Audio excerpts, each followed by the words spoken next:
3 years after MTV invented a Best Afrobeats category at the VMAs, they have quietly deleted it. No statement, no explanation. It is simply not on the 2026 nominations list. And the artist who won it 2 years running, Tyla, is not nominated in a single category this year. Not one. That's what we're getting into on Ghana Songs TV. I'm Bright, here with Ru and Chineye. And I'll say up front, I don't think the obvious reaction to this one is the right one. I'm Ro, and let's get the facts down before anybody starts shouting.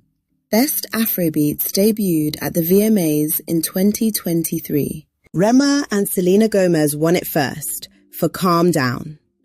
Tyla took it in 2024 for Water, then again in 2025 for Push to Start, beating Burna Boy, Wizkid, Rema, Tems and Asake. 3 editions, 2 winners, and now it's gone.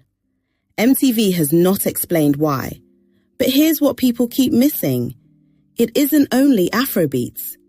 Best Rock and Best Group are gone this year too, while Best R&B, Hip Hop, Latin, K-pop and Country all survived.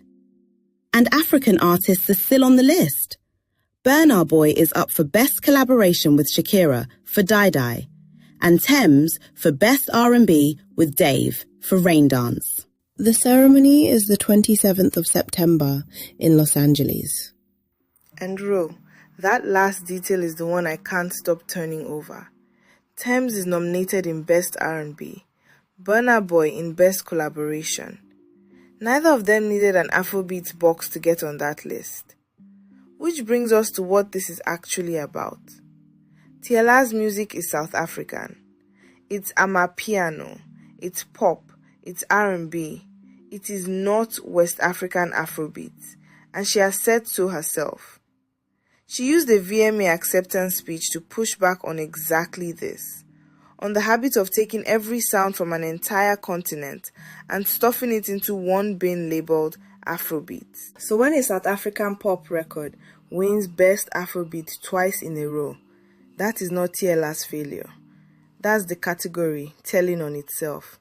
The box was built wrong from the start.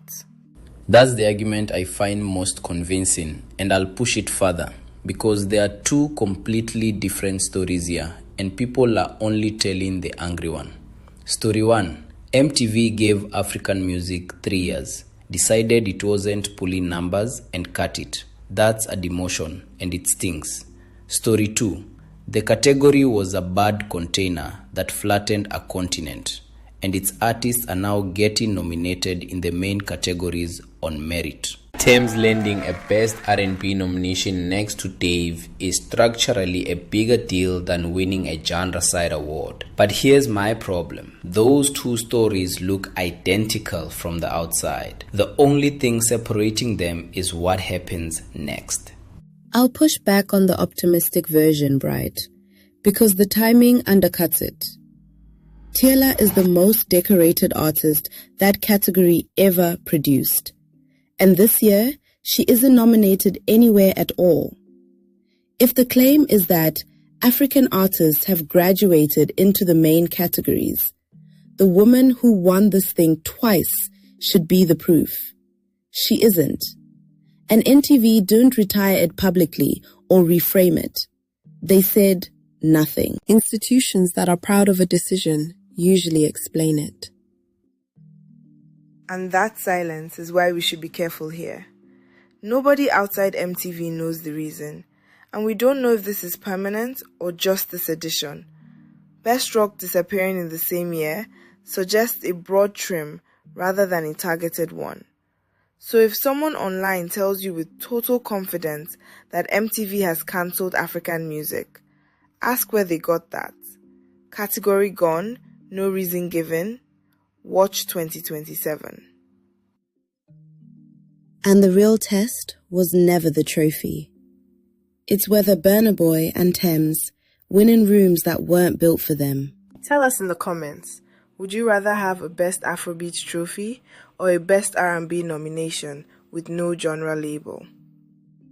Subscribe to Ghana Songs TV. We'll track this to September. Catch you next time.